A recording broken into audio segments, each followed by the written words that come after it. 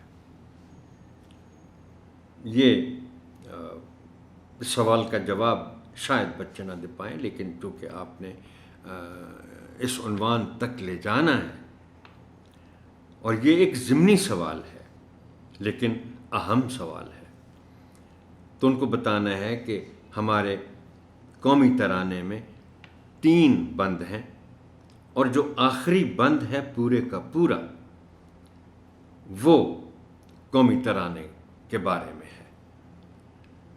درجہ بالا سوالات پر مبنی گفتگو کے نتیجے میں بچوں کو باب کے عنوان تک لے جائیں. تمہید کے بعد آپ بچوں کو بغور سننے کی تاکید کے ساتھ عبارت کی قرأت کریں. آپ کے لیے میں قرأت کرتا ہوں. قومی پرچم. پرچم کی تاریخ اتنی ہی قدیم ہے جتنی انسانی تاریخ. ماضی میں ہر فوج کا اپنا پرچم ہوتا تھا اور کسی ملک کو فتح کرنے کے بعد فاتح کا پرچم وہاں لہرا دیا جاتا تھا. وقت گزرنے کے ساتھ ساتھ ہر قوم اور سلطنت نے اپنا قومی پرچم متعارف کروایا. 7ویں صدی عیسوی میں عرب کی افواج جھنڈا استعمال کرتی تھی. اسلامی تاریخ میں سب سے پہلے حضرت محمد رسول اللہ خاتم النبیین صلی اللہ علیہ وآلہ وسلم نے سفید رنگ کا علم استعمال کیا. خلفائے راشدین رضی اللہ تعالی عنہم بھی پرچم استعمال کرتے رہے. سلطنت عثمانیہ میں عرصہ دراز تک مسلمانوں کی حکومت رہی. اس سلطنت کا دارالخلافہ ترکی تھا. اسی لیے کچھ مسلمان ملکوں نے ترکی کے پرچم سے قریب تر پرچم اپنا لیے. 1478 عیسوی میں یورپ کے ملک ڈنمارک نے اپنا قومی پرچم متعارف کروایا. یورپ کے اکثر ممالک کے پرچم اسی سے ملتے جلتے ہیں.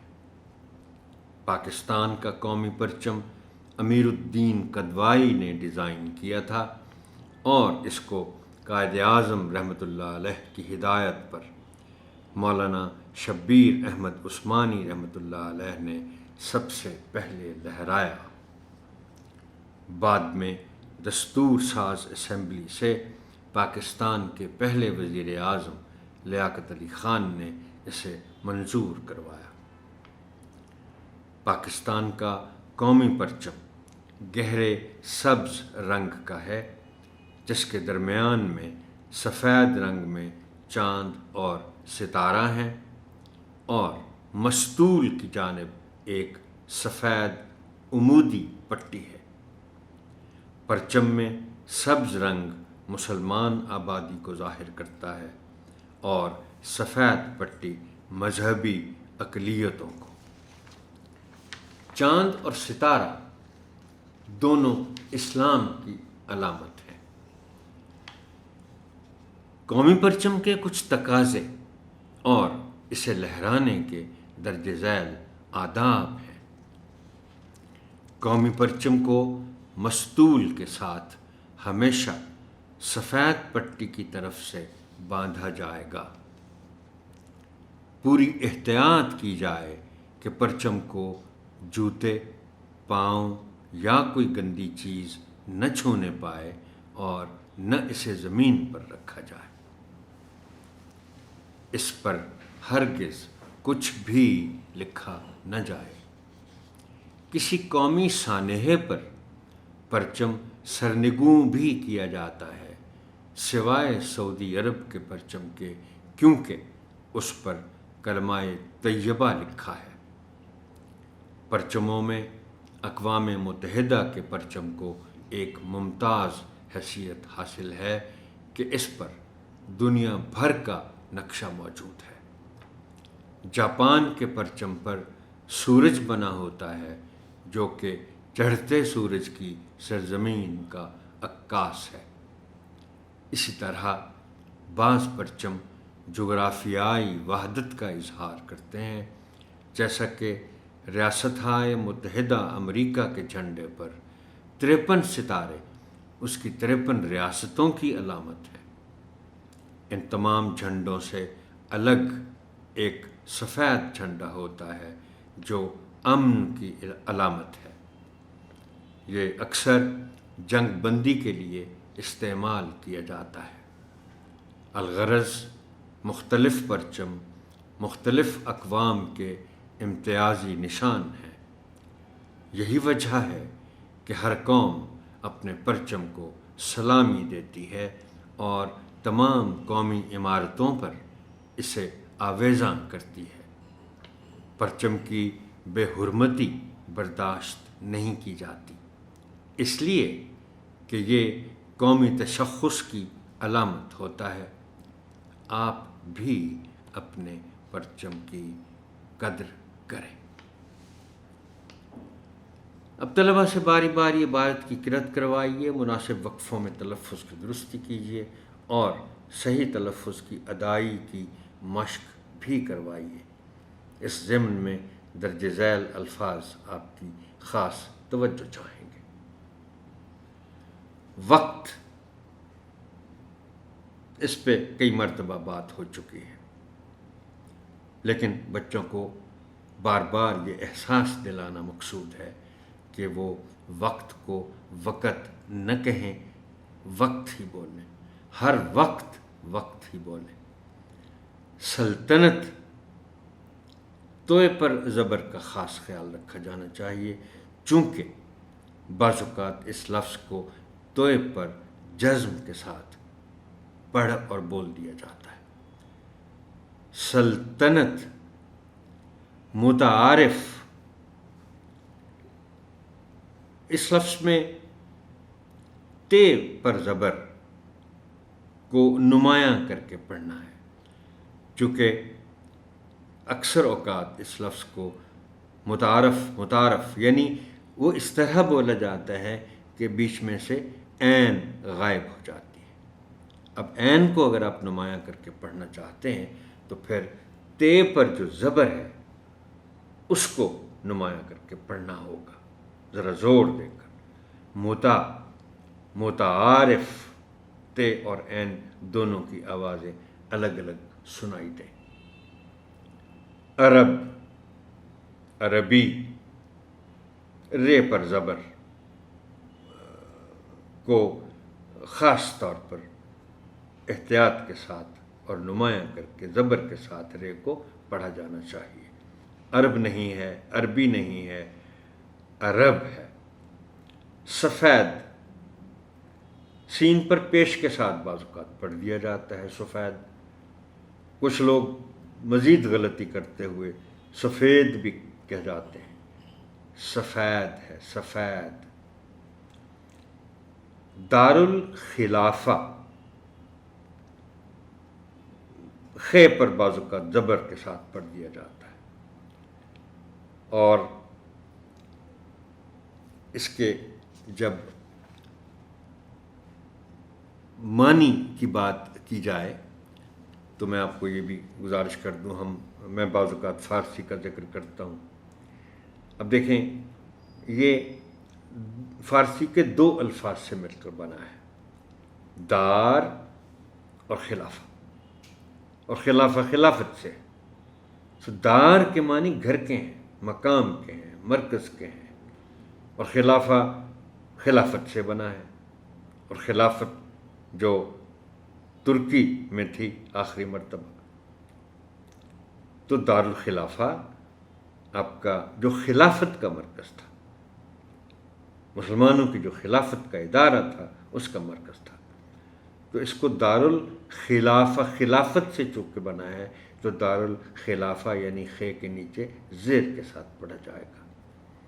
عمودی عین پر زبر ہے، اس کو ذہن میں رکھا جانا چاہیے۔ بعض اوقات غلطی سے ہم عمودی پڑھ جاتے ہیں یہ عین کو پیش کے ساتھ۔ میں خود یہ غلطی شاید اسی متن میں کر چکا ہوں، مجھے اب احساس ہو رہا ہے۔ یہ عمودی ہے، عمودی نہیں ہے۔ ممالک، ملک کی جمع، بعض اوقات ہم انجانے میں اس کو ممالک پڑھ جاتے ہیں، میم پر، پہلی میم پر پیش ہے، ممالک۔ بعض اوقات ہم غلطی سے اس کو ممالک لک بھی پڑھ جاتے ہیں۔ سبز، پہلے بھی ذکر آ چکا ہے، یہ انہی 3 حرفی الفاظ میں شامل ہے جن کے درمیانی حرف پر جزم کا استعمال ہے۔ سبز نہیں پڑھ سکتے، سبز پڑھنا ہوگا۔ سرنگوں، یہ سر تو سر ہے، نگوں کا مطلب نیچے ہوتا ہے، پھر فارسی آ گئی، تو سرنگوں جس کا سر نیچے ہو، یعنی جھنڈا آپ جب نیچے کرتے ہیں تو پھر اس کو سرنگوں کہتے ہیں۔ عکاسی، عکاس کاف پر شد ہے۔ امن، کئی مرتبہ ذکر ہو چکا ہے اس لفظ کا کہ امن نہیں، اس کو پڑھنا امن ہے۔ اور محترم ٹیچر، میں آپ سے یہ ایک سے زیادہ مرتبہ گزارش کر چکا ہوں کہ شاعری چونکہ ایک ایسی چیز ہے جس میں غلط تلفظ کے ساتھ کسی مصرع یا شعر کو پڑھا ہی نہیں جا سکتا، اس لیے کہ اس کو آپ اگر غلط تلفظ سے پڑھیں گے تو شعر کا وزن گر جائے گا۔ اب دیکھیے، یہ شاید ایک بہت مشہور گیت ہے کسی پاکستانی فلم کا کہ ظلم رہے اور امن بھی ہو، کیا ممکن ہے تم ہی کہو، یہ اس کا پہلا شعر ہے اس گیت کا۔ اب اس میں آپ پڑھ کے دیکھ لیں، اگر آپ امن کہیں گے اس کو تو شعر کا وزن گر جائے گا۔ بے حرمتی، میم پر زبر کا خیال رکھا جانا چاہیے، حرمت ہے تو پھر حرمتی ہوگا۔ تشخص، زیادہ عام استعمال کا لفظ نہیں ہے لیکن لفظ بہرحال اہم ہے۔ تشخص پڑھ جاتے ہیں لوگ اس کو، اسے تشخص پڑھا جانا چاہیے۔ قدر، بہت دفعہ اس پہ بات ہو چکی ہے، قدر اور قدر کی۔ طیبہ، یہ البتہ ایسا خاص، اور میں اس کو کہوں گا کہ اہم ترین الفاظ میں شامل ہوتا ہے۔ بعض لوگ اس کو طیبہ پڑھ جاتے ہیں۔ طیبہ، کلمہ طیبہ، پہلے کلمے کو ہم کلمہ طیبہ کہتے ہیں، طیبہ کے معنی پاک ہیں، لیکن اس کے تلفظ میں یہ پر شد ہے اور اس کے نیچے زیر ہے، اسے ایسے ہی پڑھا جانا چاہیے۔ طیبہ اگر آپ کہیں گے تو اس کا مطلب مدینہ ہو جائے گا۔ طلبہ کو مشکل الفاظ کے معنی بتائیے، سمجھائیے اور تختہ تحریر پر لکھیے۔ آپ کی آسانی کے لیے چند الفاظ اور ان کے معنی ذیل میں پیش کیے جا رہے ہیں۔ قدیم، پرانا یا پرانی۔ فاتح، فتح کرنے والا، فاتح۔ مستول، بنیادی طور پر یہ جہاز یا کشتی کا ستون ہوتا ہے جس پہ بادبان ہوتا ہے، پھر جس کو بادبانی کشتی پہ یہ ستون ہوتا ہے۔ عام معنی میں اسے ہم پول کہہ سکتے ہیں، اور چونکہ جھنڈا بھی ایک پول پر چڑھایا جاتا ہے، یعنی ایک ڈنڈا جس کو آپ کہتے ہیں گول، تو وہ پھر اس کو بھی مستول کے معنوں میں استعمال کیا جاتا ہے۔ عمودی، اوپر جاتی سیدھی، عمود جو ایک سیدھی نیچے سے اوپر جاتی ہوئی جو لائن ہوتی ہے اس کو عمود کہتے ہیں۔ ممتاز، نمایاں، عکاس، ظاہر کرنے والا، اس سے عکاسی بنتا ہے۔ وحدت، ایک ہونا۔ الغرض، قصہ مختصر۔ آویزاں کرنا، لٹکانا، ڈسپلے کرنا۔ ہم نقشہ کلاس روم میں آویزاں کرتے ہیں یا کوئی چارٹ آویزاں کرتے ہیں، لٹکاتے ہیں۔ بے حرمتی، حرمت کے معنی چونکہ عزت کے ہیں، سو بے حرمتی کا مطلب ہوا بے عزتی۔ امتیازی، نمایاں، خاص۔ دستور، آئین، کانسٹیٹیوشن۔ عظمت رفتہ، ماضی کی شان و شوکت۔ اب دیکھیے عظمت تو ظاہر ہے اس کے معنی تو نظر آ جاتے ہیں، عظمت، شان، بلندی۔ اب رفتہ جو ہے یہ فارسی سے آیا ہے، اور فارسی کے جو بنیادی طور پر الفاظ ہوتے ہیں ان کو ہم کہتے ہیں مصدر۔ تو یہ مصدر اس کا ہے رفتن، تو رفتہ جو گزر گیا ہو، ماضی، گزرا ہوا وقت، اور طیبہ، پاک۔ بند کتابوں کے ساتھ پہلے آپ عبارت کا مفہوم بیان کریں اور پھر طلباء کو خاموش قرأت کا وقت دیں، اس کے بعد ان کی کتابیں بند کروا کر منتخب بچوں کو عبارت کا مفہوم بیان کرنے کے لیے کہیں۔ اب آپ چند الفاظ کا انتخاب کریں اور بچوں سے کہیں کہ وہ ان الفاظ کو استعمال کرتے ہوئے اپنے جملے لکھیں۔ آپ ان کے جملوں کی اصلاح کریں اور پھر نمونے کے طور پر خود بھی ان الفاظ کے جملے بنائیں اور تختہ تحریر پر لکھیں۔ اب ہم آتے ہیں متعلقہ حاصلات تعلم کے حوالوں کے ساتھ مشق، زبان شناسی اور لکھائی کے کچھ اہم پہلوؤں کی طرف۔ سرگرمی ہے صفحہ نمبر 92 پر، بیانیہ سرگرمی۔ کوئی سے 4 ممالک کے قومی پرچموں کے بارے میں بیان کرنا۔